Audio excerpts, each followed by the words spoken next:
नमस्कार, मी उदय घाग. आम्ही रत्नागिरी जिल्ह्यातील खेड MIDCमधून कोकण नागरी संघर्ष समिती आणि लोटे पर्यावरण संरक्षण समितीच्या आणि स्थानिक ग्रामस्थांच्या वतीने आज माननीय राजसाहेब ठाकरे यांना एक निवेदन देण्यासाठी आलो आहे.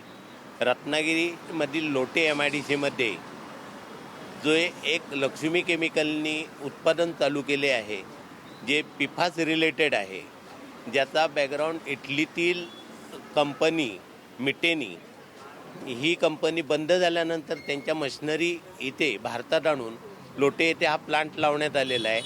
आणि त्यामुळे वेगवेगळे आजार, कर्करोग वगैरे यासारखे होण्याची दाट शक्यता असल्याने कोणत्याही परवानग्यांमध्ये, इन्व्हायरमेंटल क्लिअरन्समध्ये पिफास रिलेटेड परवानग्या नसताना हे उत्पादन त्यांनी तिथे चालू केलेलं आहे. भारतात पिफास संबंधी कोणतीही कायद्याची चौकट नाही. त्यामुळे हे जलप्रदूषण झाल्यास पूर्ण कोकण उद्ध्वस्त होणार आहे आणि ते वाचवण्यासाठी आमच्या सर्व संघटनांच्या वतीने आम्ही आज माननीय राजसाहेबांना एक निवेदन दिलेलं आहे. आपला 6 एप्रिल 2026 रोजी सोमवारी एक भव्य मोर्चा काढलेला आहे. त्या मोर्चाला लोकांनी बहुसंख्येने उपस्थित राहावे. महाराष्ट्र नवनिर्माण सेनेनेही त्यांचा पाठिंबा आम्हाला दिलेला आहे. त्यांचे काही पदाधिकारी या मोर्चात हजर राहतील असंही त्यांनी सांगितलेलं आहे. त्याबद्दल महाराष्ट्र नवनिर्माण सेनेचे आम्ही धन्यवाद करतो. आत्ताच्या मोर्चानंतर आम्हाला एकतर हरित लवादमध्ये केस दाखल करणं भाग पडतं आहे आणि जनहित याचिका हायकोर्ट आणि सुप्रीम कोर्टमध्ये दाखल करण्याचं आणि आम्हाला न्याय मिळवून घेण्याचा आम्ही प्रयत्न करणार आहोत.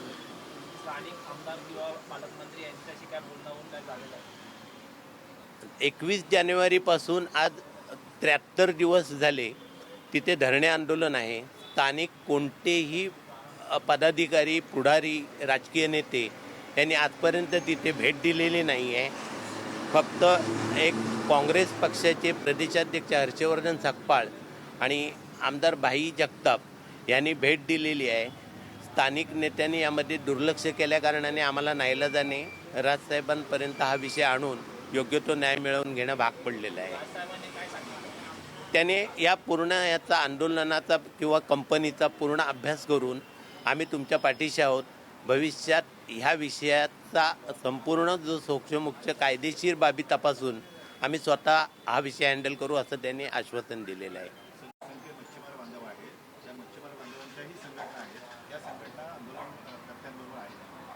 आता एकंदरीत आम्हाला 84 गावाचे भोई समाजाच्या ज्या 2 वेगवेगळ्या संघटना आहेत आणि पूर्ण खाडीपट्ट्यातील लोकांनी सहकार्य दर्शवलेलं आहे. ते वेळोवेळी तिथे येऊन आंदोलनाला भेटी देत आहेत. 6 तारखेला कमीत कमी 3 ते 4 हजाराच्या संख्येने ते मोर्चाला हजर राहण्याचं त्याने आश्वासन दिलं आहे. त्यासाठी मुंबईवरूनही भोई समाजाचे लोक स्पेशल गाडी करून या आंदोलनाला हजर राहणार आहेत. काही संपाचे हात वगैरे नाही, यामध्ये काही बंद तालुके वगैरे असं नाही. यासाठी आम्ही तालुके बंद करण्यापेक्षा त्या कंपनीवर कसा शासनावर दबाव आणता येईल, कारण यामध्ये शासनाचा जास्त हस्तक्षेप असल्याचं आम्हाला दिसून येत आहे. मुळातच आम्ही ज्या दिवसापासून आंदोलन सुरू झालेलं आहे, आमचे स्थानिक सर्वच पदाधिकारी, कारण तिथले रहिवासी असल्याकारणाने आणि महाराष्ट्र नवनिर्माण सेना हा विशेषतः कोकणाच्या बाबतीत जागरूक पक्ष असल्याकारणाने आम्ही यांच्यासोबत पहिल्यापासूनच होतो. भेटीसाठी जवळजवळ आज 20 ते 25 दिवस झाले की त्यांनी आम्हाला सांगितलं होतं, मी त्यांना सांगितलं होतं की मोर्चाच्या आधी आपण साहेबांशी एकदा भेटून घेऊया. तत्पूर्वी आम्ही स्वतः तिथे जाऊन आलेलो आहे. आमचे नेत्यांना याबद्दलची पूर्ण कल्पना दिली होती. सरदेसाई साहेबांशी या संदर्भात आमचं बोलणं झालं होतं आणि आज राजसाहेबांनी प्रत्यक्ष सांगितलेलं आहे सगळा विषय ऐकून की या कंपनीच्या विरोधात जे स्थानिकांनी जे आंदोलन, आज जवळजवळ 3 तालुक्यातली लोक, म्हणजे अक्षरशः नाही बघायला गेलं तरी 100 ते 150 गावं या आंदोलनात सहभागी झालेली आहेत. आणि ह्या आंदोलनाचा विषय जो आहे हा सर्व कोकणवासियांचा जीवन मरणाशी संबंधित विषय आहे. भले ती कंपनी इटलीतून बॅन झाली, तिकडे काय झालं, पण आज आपल्या संसदेमध्ये, आपल्या विधानसभेमध्ये जो तिथे उत्तर दिलेलं आहे हे खूप हास्यास्पद आहे. मुळातच कंपन्या येतात कशासाठी, तर आमच्या स्थानिकांना रोजगार देण्यासाठी, तिथे विकास करण्यासाठी, तिथलं बदल घडवण्यासाठी. पण ह्या कंपन्या येऊन जर स्थानिकांच्या इच्छेविरोधात जर तिथे काम होत असेल आणि जर तिथे जीवन मरणाचा किंवा भविष्यातला धोक्याचा प्रश्न उद्भवत असेल तर मला वाटतं महाराष्ट्र नवनिर्माण सेना आज त्यांच्याबरोबर सहभागी आहे, पण भविष्यात आदरणीय राजसाहेबांच्या मार्गदर्शनाखाली या विरोधात, या कंपनीच्या विरोधात जी आंदोलनं करायची आहेत ती मनसे देखील स्वतःहून करेल. आणि आताच्या उद्याच्या 6च्या मोर्चाला मी स्वतः आवाहन करतो की आमच्या समस्त महाराष्ट्र सैनिकांनी, आमच्या पदाधिकाऱ्यांनी, कोकणातल्या आमच्या मुंबईकर असतील किंवा कोकणवासी जे आमचे पदाधिकारी आहेत, या सर्व तालुका अध्यक्ष, उपजिल्हाध्यक्ष, इतर पदाधिकारी यांनी या आंदोलनात मोठ्या संख्येने सहभागी व्हायचं आहे.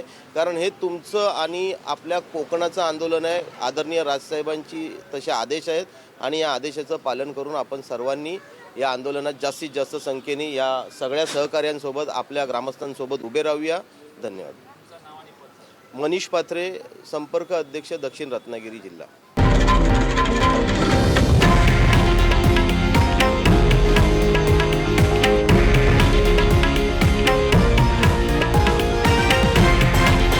हे आहे देशातील नंबर 1 न्यूज नेटवर्क आणि आपण पाहत आहात TV9 मराठी, एकमेव.